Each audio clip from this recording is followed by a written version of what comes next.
concept I call like the anti-sell, and it's something I learned from my dad actually. I remember my dad used to own sort of like a hardware store, and I remember a person wanted to buy a specific type of plumbing that was made out of copper.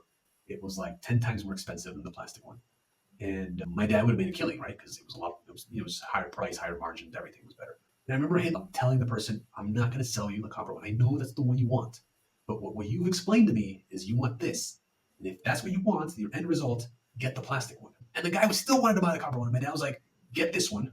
I promise you, you're going to do a lot better if you buy the plastic one." And I remember thinking, like, wow, like that's an anti-sell. First of all, it's unethical to sell them something they're not going to use or need.